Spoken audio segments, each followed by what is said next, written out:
So right now you are no longer kind of doing day-to-day product strategy, right? So you're mainly writing about these things and giving talks and webinars and things. What kind of prompted you to leave the trenches? So I was a product leader for about 30 years, and I always envisioned I would stop working when I was 52. And that I would have the time for skiing and backpacking and windsurfing and triathlons, et cetera. So I stopped working at like 53. My pals describe me as semi-retired, which is an adequate way of describing how I spend my time. And, for the last 5 years, I did experiment with different ideas. I was a 3-day-a-week product leader at NerdWallet and then Metromile and Life 360. And all those companies are very healthy. That was me experimenting and hacking. But now I largely focus on helping product leaders to become world-class product leaders. I do that through writing, through teaching, through product strategy, workshops, exec events, and lots of talks all over the world, which is great fun. Yeah. So what are some of the more surprising things you've learned, just your own experiences reflecting back on all these years in product strategy and teaching things to others? Yeah, the main thing, after you stop working full time, you have time to reflect. You have time to write, which I'd never done before. The way I think about the world now is I'm always working with product organizations and getting on focus on really three things. First is helping them to develop a plan, and that's what product strategy looks like. But that's sort of a fuzzy vision of the future, because the second thing I focus on, I call it consumer science. And that's helping them to experiment with multiple hypotheses, because, if you're lucky, a little bit more than half will work. And then the third thing that I focus on is culture. So all these companies need to create an environment where people are willing to take on a risk, that they're open for experimentation. And in the long term, you're hoping that these individuals will develop great judgment about making great decisions about people, product, and the business.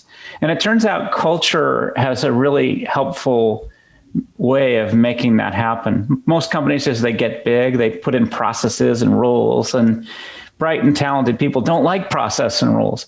So culture is a way of describing your values, the skills and the behaviors you look for in individuals. And then individuals can oftentimes make great decisions independently without mind-numbing, suffocating process, which is the trap that many companies fall into as they get big.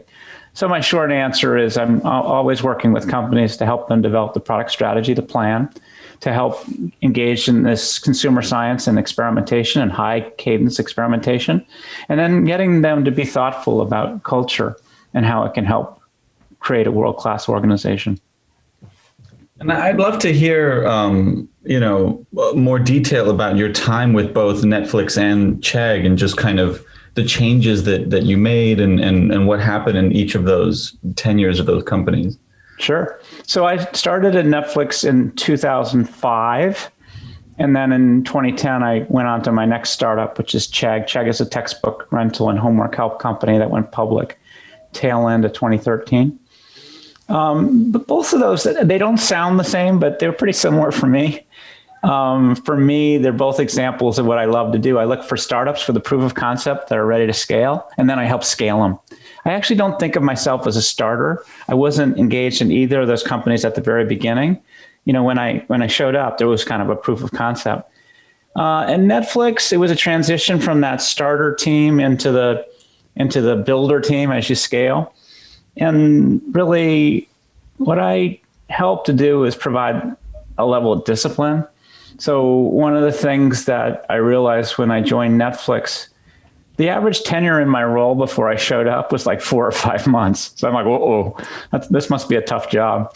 It turned out that the starters weren't really on board with this notion of consumer science through better living through math and A/B testings. But if you ask Reed Hastings, the CEO, what he wanted his legacy to be, it wasn't to create a worldwide streaming empire. It was to perpetuate this idea of consumer science. As he would say, like Steve Jobs somehow understood people's tastes. And Reed was like, I'm just an engineer, I don't know. But if we can test everything, then we can get real insight. So I helped the company make that transition. It really meant that a lot of those wonderful and wonderfully successful starters, they weren't the right people for the next stage of the company in the building. I focus a lot on product strategy.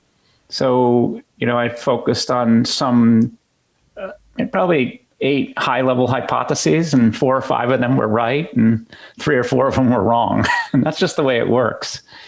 Stuff that worked, personalization.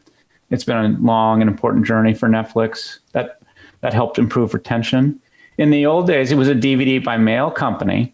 And the key insight was the faster you got a disc to the customer, their DVD in the mail, the happier they were. It really didn't have anything to do with the website. So we went from like 20 hubs delivering DVDs around the country in the United States to the equivalent of 100, by 2009 or so. But that strategy was all about instant, and it certainly was helpful for DVD and very helpful. We launched streaming in January of 2007 with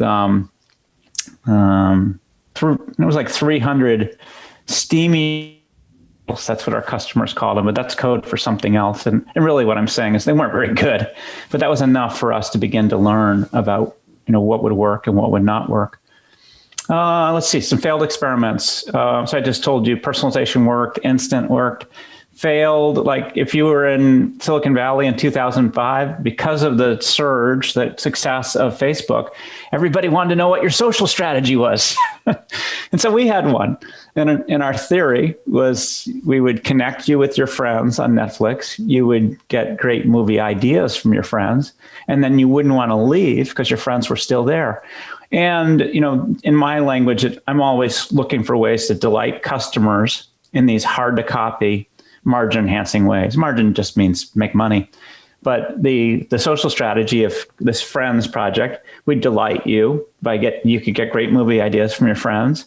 We're creating a hard to copy network effect. And then the margin, if you were delighted, you might stay with the service longer. So in 2005, about 5% of our members quit every month. Today, that number is like 2%. Anyways, turns out friends didn't work, and you could not have predicted that because actually social works pretty well for music as well. But the real key insight after pounding our head against the wall for a few years, your friends have sucky movie tastes. That's a problem. We thought we could fix it with algorithms. We couldn't. And then the second problem is you don't really want your friends to know everything you were watching. So, last night I was binge watching Cake Boss. Like, you don't really want your entire friend network to know that. So anyways, I just gave you, a little high level product strategy. Personalization worked, instant worked, friends failed. I could go through 8 or 10 high level theories, and we were right about half the time. So a lot of focus on the strategy, the consumer science, the transition from DVD by mail to streaming was huge. In the discipline, it's really about that, embracing the A/B testing and consumer science, having these 4 sources of data. You got qualitative focus groups, usability, you got surveys, you dig in the dirt of the existing data, and then you have the results of A/B testing. So that's what I mean when you bring discipline to an organization to help it to scale. Chegg was pretty similar. It was a startup with a proof of concept that was ready to scale. And it was the hardest startup I've ever seen.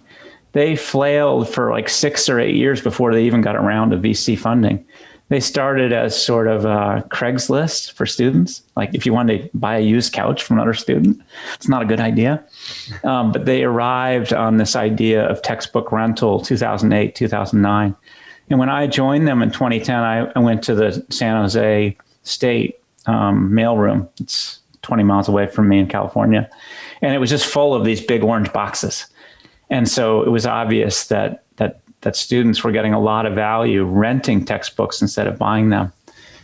When I joined there, here's another tactic of my discipline. I always sort of outline a product vision. So the product vision at Chegg was we were going to get big on textbook rental, and that was happening.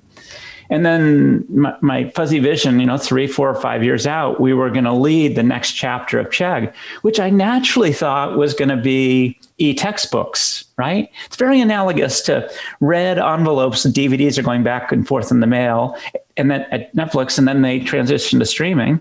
At Chegg, these orange boxes were going back and forth in the mail, and then we transitioned to e-textbooks, except I was wrong.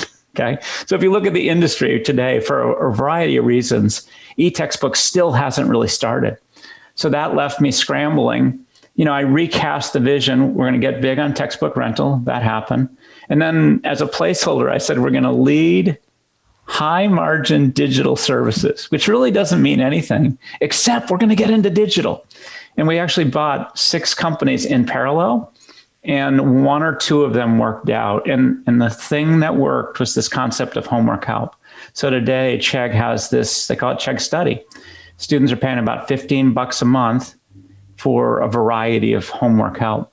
For both Netflix and Chegg, COVID was good, right? Because in the case of Netflix, everybody was watching movies. And then in the case of Chegg, everybody was online. And EdTech just exploded in the past. It did, yeah. And actually, my little, if you think of me as having a little business, I did 150 talks, workshops, and exec events this past year, all virtual. And then I learned, and I'm confident that these virtual experiences were just as effective as in person, which was way cool. Anyways, just try to give you a sense of what is pretty common when you arrive as a product leader at an organization that's that startup with proof of concept that's ready to scale. And then what happens with me is usually around after 5 years, the job is handed over to, I call them super scalers. Like for instance, at Netflix, I wouldn't have been the best person to run product, circa 2010. I was lucky. I took statistics when I went to business school, like 1 course. But by that time, Netflix needed somebody in product who had a PhD in statistics, for instance, right? And the same thing at Chegg, super happy, helped take the company public. And by that point, I was like, I better get my miles in backpacking and skiing before my knees give out. So that's the last 5 years. It's been a very wonderfully flexible life for me, which I really enjoy. Yeah, no, that's absolutely fair. Do you ever wish that you had been there to see Netflix take off once it started doing original programming, or Chegg take off a little more once e-learning had become more popular? Yeah, I mean, from my perspective, when I joined Netflix, they had, between 1 and 2 million members. So I saw it take off to 20 million, right? And from my perspective at Chegg, we probably went from 200,000 customers, students, to neighborhood of 5 to 10 million. So from my perspective, it really frickin' took off, right? Right. And honestly, the experience is the same. Like I had a red Netflix backpack, and when I went through security, when I was first there, nobody cared, right? And then after 5 years, they're like, "You're from Netflix?" So that was, that feels good enough for me, right? At both Netflix and Chegg. And then, of course, I have failed startup stories too, right? What's it like to, sorry to interrupt you. You mentioned failed startups, and I just couldn't help but ask, what is it like to kind of work on products and get something going only to see kind of the startup floundering as a whole? Yeah, I mean, I will tell you a story about my early career, and you can see some massive good in it, and you can also see some massive bad in it. So here's the story. I was the co-founder of a kids software startup called Creative Wonders. We built Sesame Street software, Madeline the Little French Girl, Schoolhouse Rock. This was at the beginning of the DVD era. And we felt successful because we sold the company to Kevin O'Leary, Mr. Wonderful of Shark Tank. Right. and we sold it for $50 million, right? We felt like that. This is great. And then we joined and helped the learning company to grow. Kevin was the CEO of the learning company. That's Reader Rabbit, Oregon Trail, and helped it to grow. We grew through acquisition. We had more than half of the kids' educational software market. And then we sold the company to Mattel for a celebrated like $4 billion. However, a year later, Mattel spit the company back out and took a write down of $3.5 billion. So they took a loss of $3.5 billion. It's huge. For me, that felt bad. Okay. And even worse, all of the products that I built haven't stood the test of time, right? Now, the key thing is, what do you learn from that? So what I learned was how important it is to, as I said earlier, to delight customers in these hard to copy, margin enhancing ways. And the things that we had failed to do was to build hard to copy advantage. What happened is a lot of companies copied our work pretty easily. It devalued our work. And that's what really caused the company to go to a value of $4 billion down to basically 500 million. That was an important learning. And if you can't tell, I applied that learning again and again afterwards. So how do you delight customers in hard to copy, margin enhancing ways at Netflix? Personalization is a great example. It makes it easier to find movies you love. It's this huge hard to copy advantage in that Netflix knows the member taste now, 200 million people worldwide. And how do they make the business better? One way is people don't quit the service because they're watching stuff they enjoy. But just as substantial, they have amazing insight about what kind of content to invest in or not. So for instance, they guessed, via their data that 100 million people would watch Stranger Things. So they invested $500 million in that. They guessed that 20 million people would watch BoJack Horseman. Okay, I'm a BoJack person. That means I'm a freak. And they would invest $100 million in that. And then they would guess that 5 million people would watch Everest climbing documentaries. That's one of me. And because of that, they'd invest, 50 million. And I call that right sizing. So personalization gives them a lot of advantage in figuring out how to make the business work. And budget for certain products. Exactly. So anyways, that's just a little thing on when I say, how do you delight customers in hard to copy, margin enhancing ways? Personalization is a strategy. It's a good example of that. And that was a key lesson from that massive failure, right? And I did the same at Chegg. I was much more thoughtful about how do we delight customers in these hard to copy, margin enhancing ways. And it worked out. We took the company public. Today, it's worth probably $11 billion. Oh, well, here's something else I've learned after 30 years of reflection. It takes a really long time to build a successful company. So if you graph the market cap of Netflix, it looks like this. And then it just, right. And my joke is it only takes 20 years to build a great company. If you look at the graph of Chegg, after 15 years, it does this, right? So, and, the other thing, you asked the question, how do I feel about leaving each? Like, no freaking way I'm going to work for the same company for 30 years, right? And plus, I'm the wrong person, for that activity. And Netflix's example, when they were going fully international, for instance. Right. But I love that early part. Yeah, that's where the real romance seems to be for founders too, as well. Sure. So founders by definition are starters, right? I mean, that's amazing. They can start something out of nothing. By the way, I suck at that too, right? So I come along when there's sort of this proof of concept, and then I help it scale, right? There are some real, like Reed Hastings, the CEO of Netflix. He's a starter, he's a builder, and he's a super scaler. Like, ooh, that's pretty good. Trifecta. Yeah. So speaking of Reed Hastings, you obviously work very close with him. What lessons did you learn from him, whether about product or maybe leadership, through your time with him? Yeah. Well, first, most of the thinking about strategy I learned from him, right?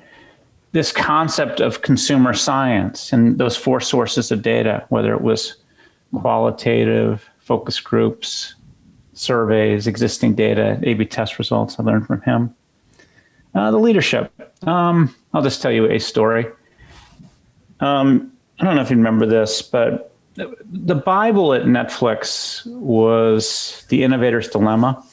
And the innovator's dilemma says, hey, Blockbuster grew up. It had like 10,000 stores in the US, very invested in DVDs in retail. And this punk startup, Netflix, came along and did DVD by mail and then started streaming. You know, in that case, Netflix was the David and Blockbuster was Goliath. And you know what the outcome was. I mean, in the innovator's dilemma, it's really hard for a company like Blockbuster to let go of the stores. I mean, that's all they were, right? It's hard to pivot, right? Totally. So then Reed Hastings understands this. And so now Netflix is transitioning from a DVD by mail company into a streaming company. And Reed's worry is that Netflix would overinvest in its DVD by mail business. And because the game was all about streaming. You know, who are the competitors in streaming? It's clear now, right? It's Disney, it's Amazon, it's Hulu, et cetera. And so he knew that he had to let go of the DVD business, you know, the way that Blockbuster had failed to let go of its retail business. So I'm giving you some, you know, business strategy, if you will, but I'll get to the leadership lesson in a minute. What happened was Reed understood this, and he said, okay, we're going to jettison our DVD by mail business. We're going to throw everybody out of the business that's focused on that, out of the office, if you will, into a different building. We're going to create a new company called Qwikster. And so Qwikster will do its thing on DVD, so Netflix can be maniacally focused on streaming. So he announced this plan to the world. And the market cap of Netflix went from $40 billion down to $10 billion. It was disastrous. And customers were pissed. They didn't even execute this idea. In a quarter, they lost 800,000 customers that canceled. That's why the market cap went south. Didn't even execute, just said, this is what we're going to do. In the first week after the announcement, he was lambasted on Saturday Night Live. They were making fun of the Qwikster name. It's really hysterical. Anyways, so here's the leadership lesson. It's a quarter after this happened, and Reed stands up to address the company. This is now circa 2012 or so. And everybody's curious what he's going to say. And he stands up in front of the whole company. He said, I screwed up. You know, I failed to put the customer at the center of everything we do. I failed to understand how horrible it would be for a customer to manage both a streaming, you know, relationship and a DVD relationship. You know, I just failed to obsess over our customers. So on the other hand, this is just a mistake, right? Our culture is still intact. We still have the strategy that's working. We have this system of consumer science. And so he just looked at the company and all he said was, just keep getting better. That's all he said. And that was the way that he humbly moved everybody forward. And you can see, you know what the outcome is, right? So Netflix is now worth $220 billion. It's probably doing $25 billion in revenue. It's got north of 200 million customers. So anyways, that leadership lesson was simply, it was his humility, his owning his mistakes, and then helping understand that in the grand scheme, this probably wasn't going to be the worst thing in the company's life. And it wasn't. You know, by the way, Uber was hugely challenged, and their challenge was cultural, right? They had sort of a broken culture.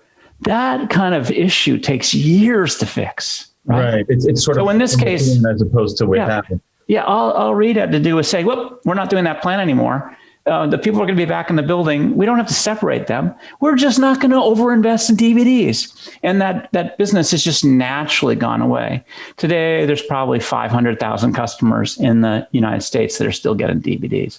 And they love the service, right? It's hard to believe that service is still in existence. It is hard to believe, but it truly exists.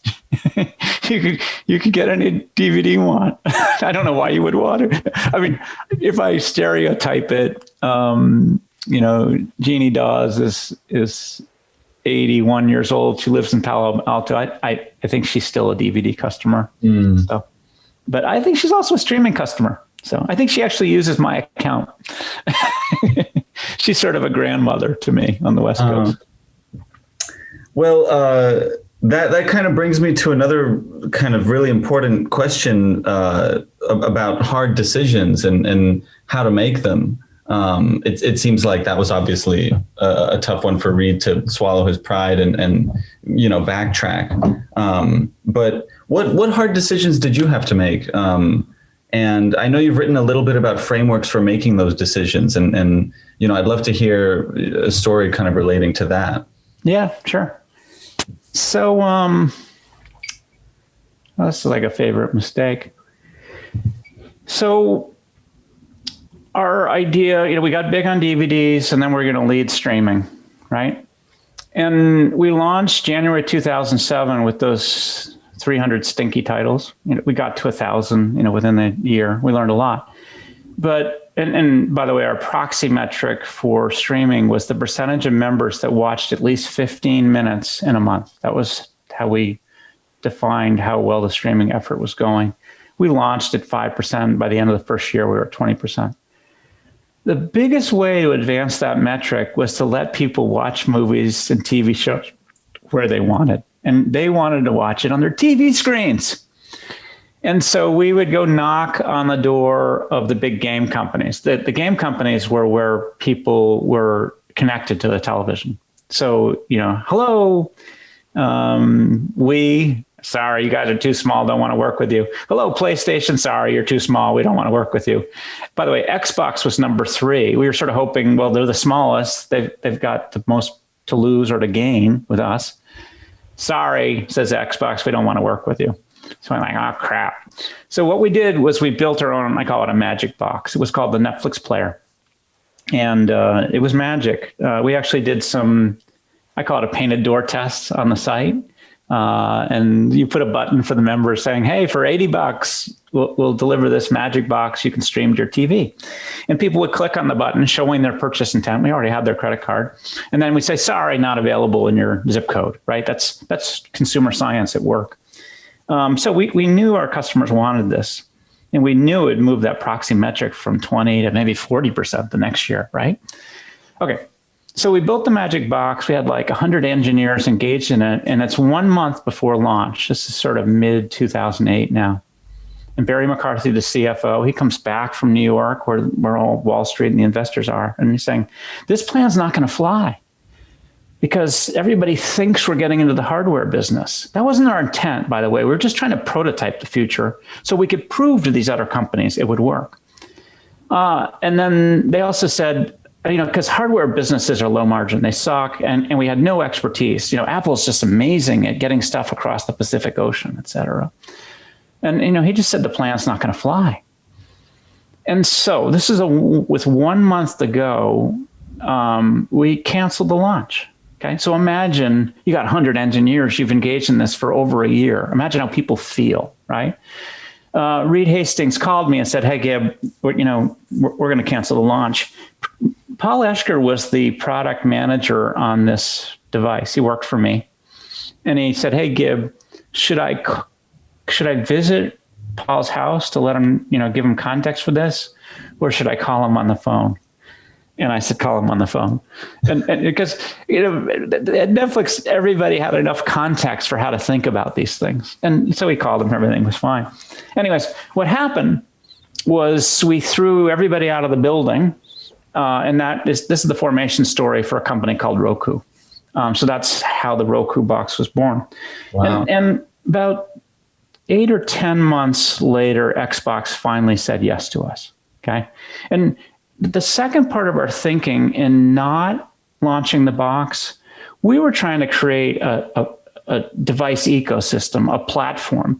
And we knew that once we launched the first device into it, everybody would think that we would have an inside track and they'd be less likely to play on our platform. And it turned out that, 8 or 10 months later, Xbox said yes to us. And in their first month, like 1 million of their customers were streaming to the TV. And now the PlayStation comes knocking on our door. Hey, can we do that with you? And then the Wii. And this is how the device ecosystem began to build out. Anyways, back to the wicked hard decisions. My things are have a strategy. We had a strategy. It was about the transition from DVD to streaming and the idea of building out the device ecosystem. Tactically, we got it wrong, but it worked out. Let's see. But we were following the strategy. We were following the vision. What else do I remember from that decision? I pointed out the two things that were failed in our approach. One, we were a software company, and we didn't want to become a hardware company. And then the second, if you're trying to build a device ecosystem, you can't put your own device out there first. So those are two lessons. I guess the other thing is just to be flexible, right? It was a little like, Reed just admitting his mistakes. I mean, I had to do the freaking same thing, right? Oops, I screwed up. But everybody at Netflix had enough context via the strategy to understand why we had moved forward for so long and why we had decided to kill it. And people, they handled that transition amazingly well for having that full context. And it worked out in the long term.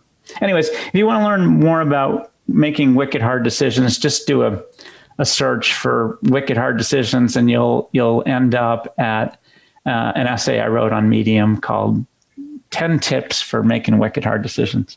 It's and a fun article. We can link to that. That would be great. Oh, yes. Technology enables this. Yes, absolutely. Yeah. So I suppose my last question really is just what leadership advice do you have kind of for people in product strategy or just more broadly, aside from having humility? Yeah. So the leadership, my main thing is leaders lead, right? And I go back and forth. It's certainly trainable, right? But I think more people develop as leaders as they get more practice. So for instance, I was the captain of the ski team. I was part of the Knowles National Outdoor Leadership School. I got used to leading, and leading's a little harder than following. Okay. You got to freaking stick your neck out there and just see what happens. So it's a practiced art, but look for as many opportunities as possible to lead. So if you are a leader or you aspire to be a leader, I really have 5 or 6 characteristics that I focus on. I've talked about one of them a little bit. So first, my definition of leadership is inspired communication of a vision. So for Netflix, it was the get big on DVD, lead streaming, expand internationally, and even go into original content. That was the vision. Have a strategy, and the strategy is how do you delight your customers in hard to copy, margin enhancing ways? And then these are the skills that I look for in any leader. It's management. As a leader, it's not about managing day to day. It's actually about creating a system where people can deliver results. So it is a lot about hiring the right people, giving them the tools and systems to be effective. Right? How do you run a quarterly product strategy meeting, for instance? That's a management thing. The next thing I get leaders to focus on, I brought it up earlier, is culture. Culture is amazing because if the values, the skills and behaviors are understood, people can make great decisions without even talking to each other, which is huge. I do look for leaders who are proactive and results oriented. You got to lead, not follow. And that's sort of balanced against the soft issue of culture. And then the last thing for a leader in product, they do need to have the product skills. And that's a different list, but you got to understand consumer science. You got to understand the technology. You got to understand the consumer insight. You got to understand design. There's a lot of skills there. I have written essays about this. One of them is what your next head of product looks like. I wrote that on Medium. It was hysterical. I was addressing it to CEOs of companies, of course. But then I realized that all product leaders were reading it, which I loved, right? And so my other tip is my daughter has been a product manager for 2 years at Rent the Runway in New York City. Loves the job. But I'm always like, start practicing your leadership skills now. There's always something you can lead. I'm like, hey, Brett, why don't you start up a meetup in New York so other people can get to know each other, right? That's a eminently doable thing for a 23-year-old in New York. Anyways, so look for these opportunities to lead, have a strategy, and be able to cogently describe it for your swim lane or for your product or for whatever feature you're working on. Be able to talk about it, through a strategic lens. Here's my strategy. Here's my proxy metrics. Here are the tactics or projects that help bring my strategy to life. And this is how you begin to practice leadership.